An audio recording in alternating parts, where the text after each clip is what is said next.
Hello there. Welcome to another pen review. This today is actually a review of three different types of pens that I have from the same brand, and the brand is Foray. And from my research, Foray was a brand of pens that Staples came out with, or one of those Staples or Office Depot. I believe it was Staples.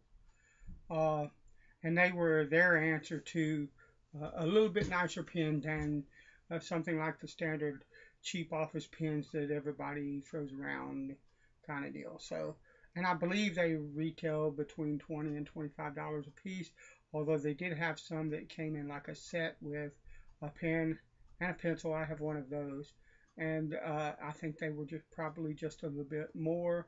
But as far as I know, they're discontinued now.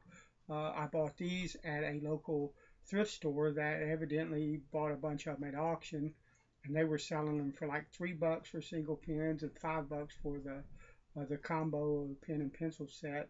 And so I bought three of them that I thought appealed to my eye, things like that, because they're pretty decently made pens and much better than some kind of like for this for example.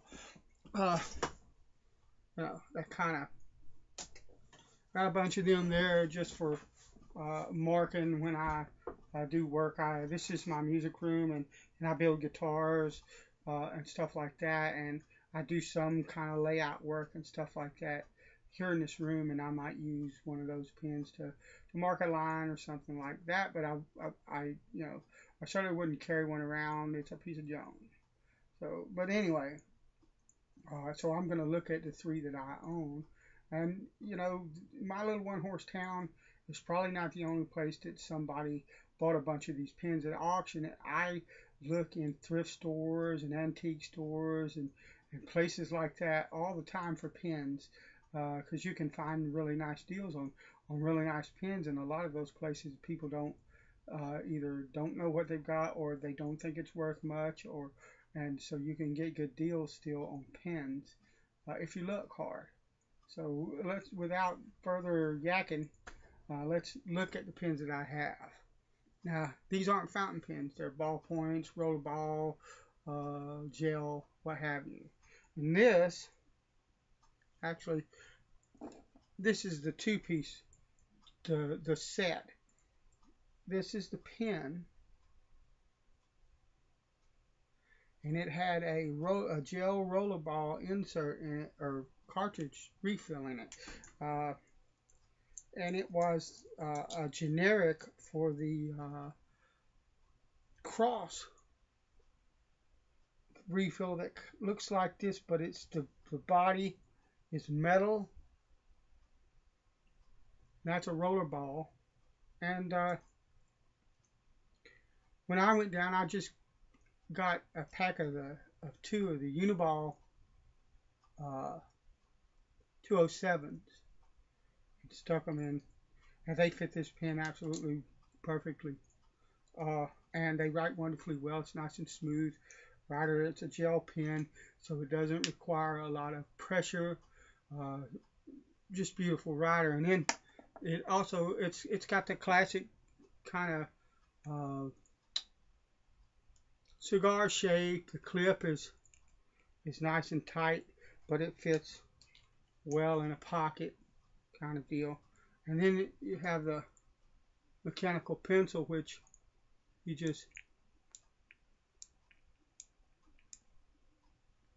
nice click, nice mechanism, works really smooth. Made just like this pen here, lovely. And then the other one, another one of them, which is my favorite, is this one here. And it has, if you look at it, I don't know if I can get it to show in this light.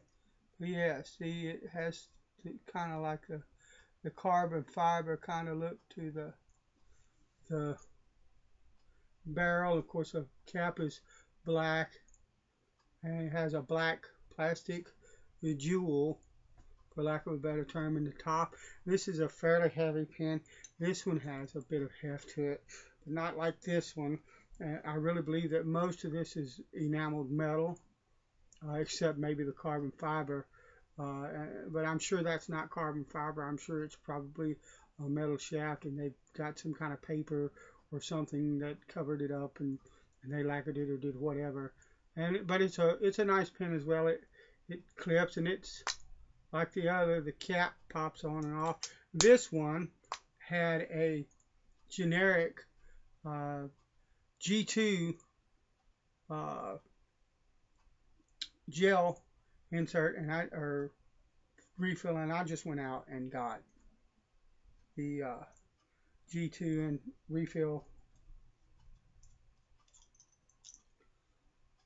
which will not fit in that other pen I showed you. If you try to put one of those in that pen, the tip will break off of it and you'll get ink all over the place. That's why I went with the Uniball, because it fit it properly. But these are lovely pens. This one has and it's got an incredibly positive. Oh, I took it off the wrong way. That's why. That's the pencil, duh. But it has a pull-off cap too, with a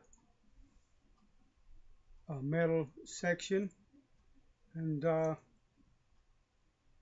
cap clicks very securely. It's not going anywhere. It posts nice and really nice and secure without having to shove it up on there really hard.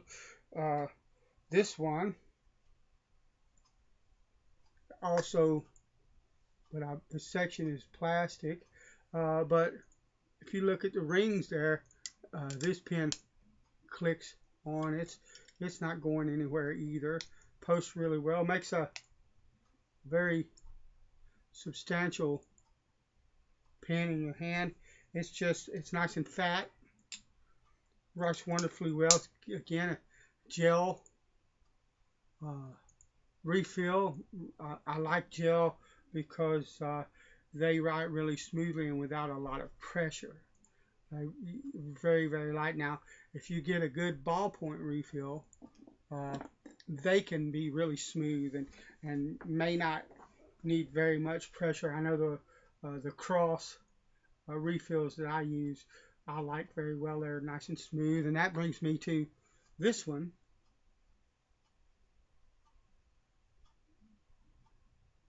This pen is much lighter. I believe that these pieces are plated plastic and not metal like those. The clip is much lighter, but I could be wrong. It may just be that this material that the body is made from is very light. But it is a ballpoint pen. The mechanism operates, it's twist open, and the mechanism operates really smoothly. It takes what I believe to be kind of the older style cross refills. This is a generic, but it writes very smooth. It'll get a cross refill when the time comes. But they're just really nice pens that I got for like $3 a piece. You can't really, can't really beat that for a decent pen. And they have some of them, two of them have the Foray logo. This one here, my favorite, does not. It doesn't say Foray on it anywhere, but that's not a problem. They're just wonderful pens for the price, for $3. And that's the point I was making is, man, if you pay attention to the thrift stores and the antique stores and stuff like that, you can come across really nice bargains really quickly and easily, and have some nice pens. So there they are. Thanks for watching. That's my review of them. God bless you. I'll talk to you later.